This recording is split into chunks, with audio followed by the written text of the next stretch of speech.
Hi guys, so this will be my summer intensive video and I'll be answering your guys' questions off of Facebook. So the first question is, what is one thing that you wish you had brought to your first summer intensive that you forgot or didn't think of bringing?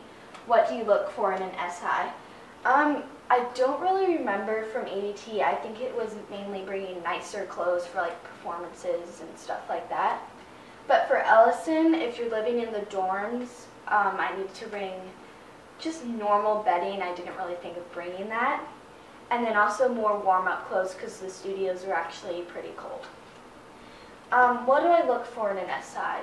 Personally, what I look for is similar style to what my studio offers now, but you can also look for like the teachers, their bios, like their background, and also sometimes the students they produce. And yeah, so it really depends on what you're looking for. Like you could be wanting to try something different, so it really depends.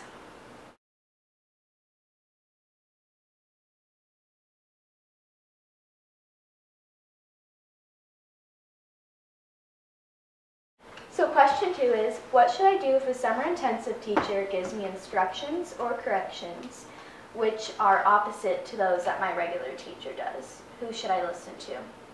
Well, if you've selected a good program with good instructors and you've done some background research, then you should most likely be able to trust them. And then you can take those corrections and apply them.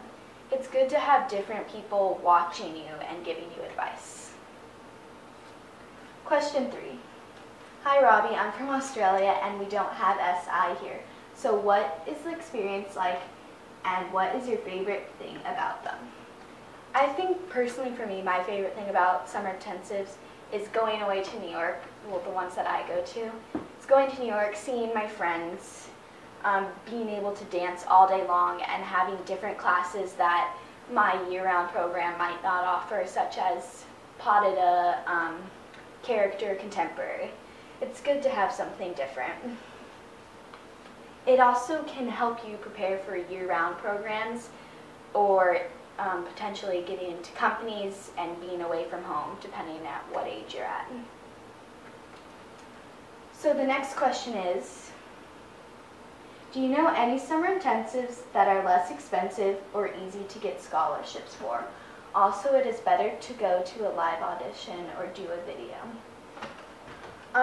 Well, obviously the cheaper programs are the more local ones because you don't have the housing expenses and the airfare and some other expenses.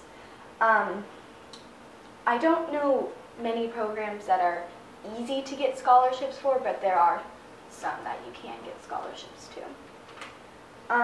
The live audition would be better because you have the opportunity to possibly meet the teacher, take the class, and it's just better to go to the live audition, but there are people that get accepted from video auditions, so it's okay.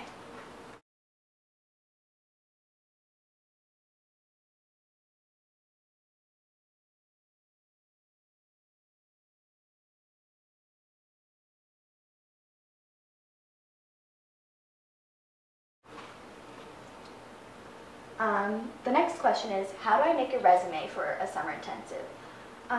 From what I know, you don't really need a resume for most summer intensives. You will most likely just have to answer the questions on the application, which are like, how long have I been dancing, who do you train with, and stuff like that. How many point shoes do you bring for a 6-week intensive? It really depends on how strong your feet are and the hours that you'll be dancing on point, because the stronger and more flexible your feet are, the more you'll be going through point shoes. It can also depend on the brand too. So at ADT, I was in the youngest level and we only did about an hour a day, so my shoes lasted a lot longer and they were Russian points. At Ellison, we had more hours on point, and I went through about 3 pairs of point shoes and I was starting my 4th. So it really depends.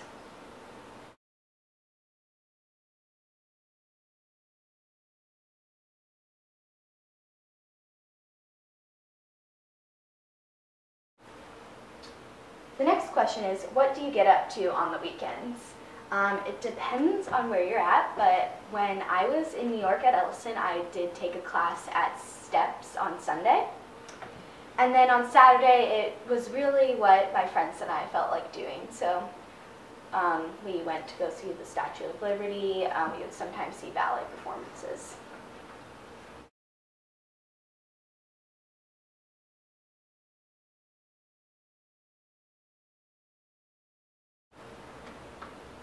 The next question is, what tips do you have about New York, and how many point shoes would you recommend starting off with? I wear Suffolks, so they don't last long, but I love them. Again, the point shoes, it depends on like the strength and how many hours you'll be dancing. About New York, bring an umbrella because it does rain randomly, and quite often actually. For the subway, I would suggest if you're going to be using it a lot, get an unlimited pass because you can use it several times in a week. Bring good walking shoes because you'll be walking a lot if you go to New York. When I went to New York, it was really hot, but the studios were cold. So like I brought tank top and shorts, but I would just bring like normal clothes, I guess, like jackets, like the dorms are closed or cold. So yeah. And then also find out for the dorms, if you're staying in dorms, just find out what you need to bring. Like you can most likely have the stuff shipped there, it just depends. And then if you're going to be decorating, like my friend and I this year, I'm probably going to have my posters shipped there and use the sticky things so you can remove them from the walls easily. The next question is, how do you deal with the pain of being on point for so many hours a day? What do you do to prepare yourself? You get used to it. To prepare yourself, I would just start doing more classes at your home studio before you go away, and maybe start doing those classes on point if possible. You can soak your feet in Epsom salt, that helps relieve the pain, but you just really get used to it. And I wear toe pads and toe spacers, so yeah. The next one is, I have a question. How old do you think is okay to start going away for summer intensive? The first summer intensive I went to, I was 12, and that was when I went away to ABT.